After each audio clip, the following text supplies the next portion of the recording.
Sir नमस्कार. हे आपले जिमचे बी हे तर यांच्याकडे जिम आहे अनिल भाऊ म्हणून. तर हे प्रोटीन जे आता आपण हे जे प्रोटीन तुम्हाला दिलेलं आहे तुम्ही एक वापरलं आहे आणि आता दुसरं घेऊन झालात, तर ह्या प्रोटीनबद्दल थोडीशी माहिती आहे आम्हाला. हे प्रोटीन चांगलं आहे आपल्या.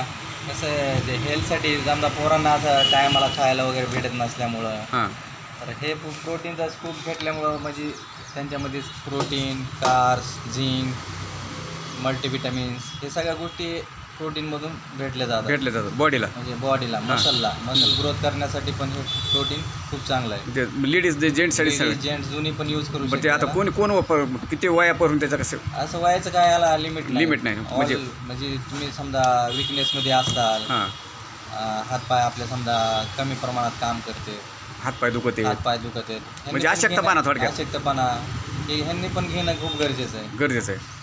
की ज्यांना इम्युनिटी पॉवरच थोडीशी कमी वाटते.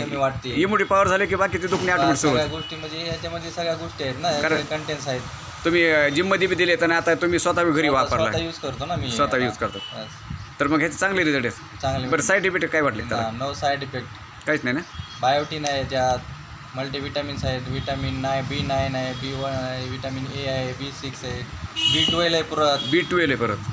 B12 हे सगळ्यांना बॉडीला सगळ्यांना आवश्यक असतं. म्हणजे B12 सगळ्यात भारी. बॉडीसाठी कोणाचे स्किन डिसीज असतील, सगळ्या गोष्टी असतील, हे B12 सगळ्यांना काम करतं. हां. तर हे अनिल सर आहेत, यातला ह्यांना भरपूर अभ्यास आहे आणि ते आयुर्वेदिकमध्ये भरपूर काम करतात आणि त्यातला जाणकार आहेत ते. आणि स्वतः त्यांनी बघितलं त्यांनी ते म्हणले हे एकदम नंबर 1 आहे. आणि त्यांनी जिममध्ये दिले, बरेच पोराला दिले आणि स्वतः त्यांनी वापरतात. ते स्वतः जिम करतात, स्वतः बी मेहनत करतात आणि स्वतः मी ते वापरले आणि त्याच्यामुळे त्यांना चांगला रिझल्ट आला. D3 विटॅमिन E आहे, B3 आहे, C आहे, म्हणजे कोणाचं काय पण ऑल बॉडीतले प्रॉब्लेम असं सगळे सॉल्व्ह होतात. मग हे वापरायला पाहिजे. खूप चांगलं आहे हे प्रोटीन. धन्यवाद सर, तुम्ही आल्याबद्दल, ती माहिती दिल्याबद्दल धन्यवाद.